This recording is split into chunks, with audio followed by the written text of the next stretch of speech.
There's one thing as a professional editor that I see over and over that keeps writers writing okay books when they could be amazing. I have this conversation with editing clients all the time. I'll give them my feedback, and a lot of the time it's something that I have really thought deeply about. Is I never make changes without really thinking about it, but if it is something big and sweeping for the manuscript, I give it a lot of thought. I usually will put it away even after I'm finished with the edit and think on it for a few more days before I actually make the recommendation to the client. So I'll bring it to them and I'll say, hey, here's what I think you should do, and here's why. And a lot of the time, I will actually get the response, I started to do that and I didn't. And if the author is particularly self-aware, they might add, because I was scared. So we're going to talk about this, y'all. I'm going to get a little bit personal with this one. And I think this is something that we can all relate to. So take a deep breath. You've made it to the writing woods. It's a wonderful, perfect fall evening, and no one here is judging. We're away from the stress, we're away from the worries, and we're just talking writing. We're going to talk about that fear that holds us all back because we all feel it. It's easy to think sometimes that we're the only ones dealing with this kind of doubt, but there's always a voice inside our heads making us wonder if we really should try that, if we really can pull that off, if we're the right person to do it. It takes so many different forms. Maybe we're talking about digging into a POV character's internal world in a way that's uncomfortable. Maybe it's too close to home. Maybe it's something that we don't feel qualified to write. Maybe we don't think we have the perspective or the experience that we need to write it. Maybe we're talking about doing something different with a POV that we're not used to writing in, or a complex story structure. Maybe we're talking about going somewhere different with the plot, or highlighting an element that's already there and really going after a theme or a thought or a feeling, or there are so many iterations of this. But what it comes down to is being afraid to execute. Sometimes we're afraid of how we'll be perceived, and sometimes we're worried if it's ambitious, if we're not sure we can pull it off. And sometimes we're worried about putting too much of ourselves on the page, because that can be really uncomfortable. I know one of the most difficult things that I have written was based heavily on my experience with a brain injury. It was hard to write for a lot of reasons. I could see myself in that story. I could see my own pain. I questioned several times while writing that whether I should, whether I could, whether it was right, whether anybody would want to read it, whether they would think differently of me after they read it. I mean, you've got all the doubts swirling around, and when you think you've covered them all, poof, there's a new one. I mean, honestly, even mentioning that in this video is a little bit scary, because opening yourself up is scary. It's hard.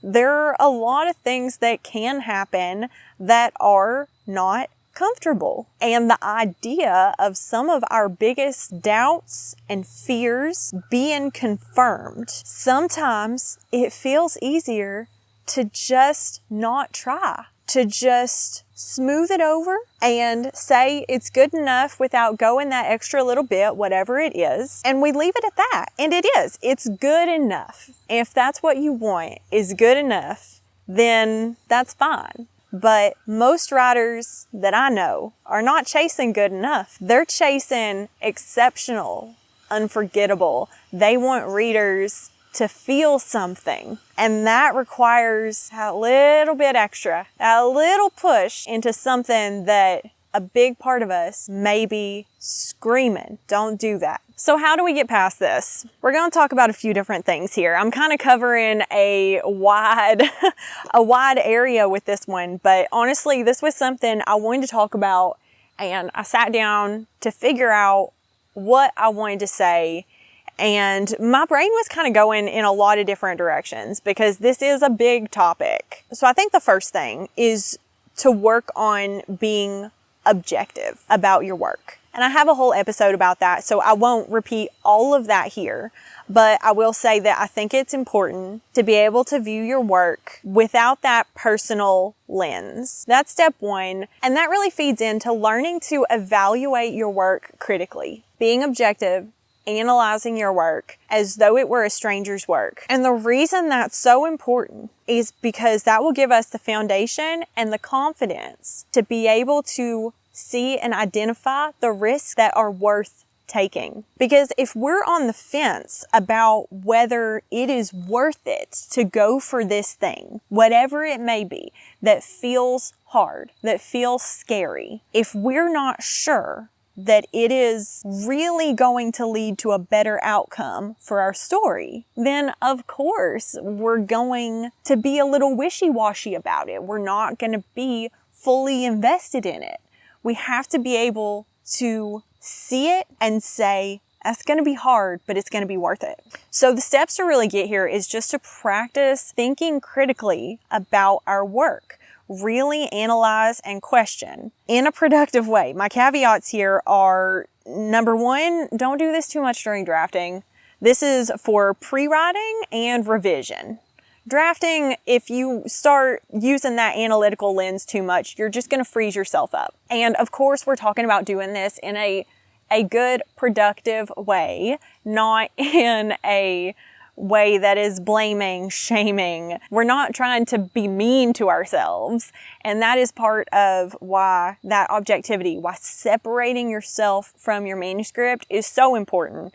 Because you have to be able to think critically about it, to question your choices in a way that is only questioning your choices and the manuscript and the story, and not feeling like an attack on you as a person. That is so incredibly important. And if you can develop that self-awareness to be able to ask questions, really look at your own work and understand when you are going down the road of unproductive criticism compared to helpful analysis, you're going to be leagues ahead. So you're evaluating your work. You're learning how to ask questions and getting comfortable being confident in identifying which risks are worth taking. So you're gaining confidence in yourself and you're working on that self-awareness. And part of that is really getting in touch with those fears. Be honest with yourself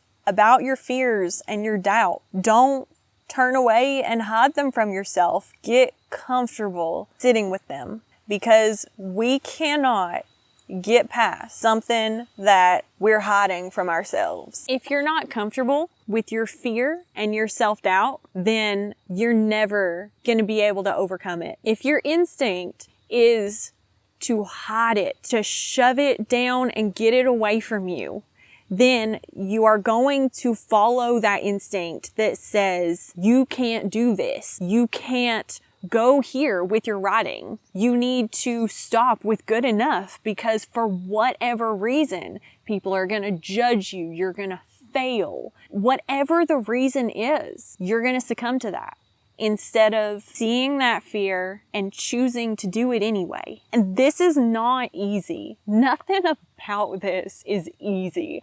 The entire idea of sitting with something that you are afraid of and getting close to it, it's scary. I mean, that's the whole deal, right? It's a fear. And I've been there. Rocket's never been there because he's not afraid of anything, to the point that it's honestly kind of worrisome.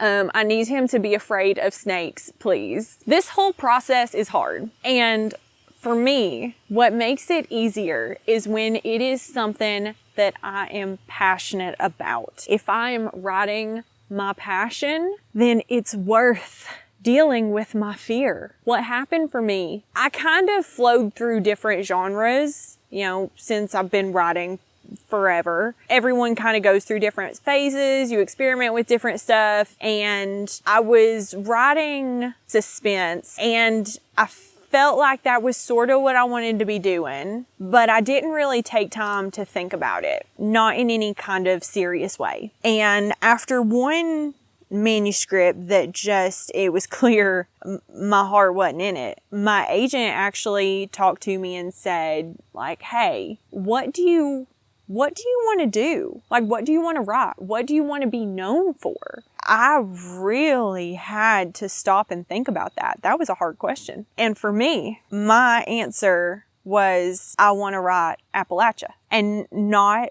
historical fiction. There's a lot of really amazing historical fiction set in Southern Appalachia, and that's fantastic. Absolutely nothing against that. Really enjoy a lot of it. But I don't see enough modern Appalachian fiction. I didn't feel like I had that representation growing up, even going to school near Knoxville, Tennessee, and I didn't read James Agee. And that is really, really important to me, to put that representation into the world and to help people see and feel my home that I love. The mountains are in my bones, and I want to write that. And when I really started thinking about it and how I wanted to do it, I started thinking about Fred Chappell and using magical realism to talk about, real things. And so now I write Appalachian magical realism, and that feels so right to me that when I'm working on a story and I think this is maybe more than I can do, and I'm able to stop and look at myself in the mirror and tell myself that it's worth it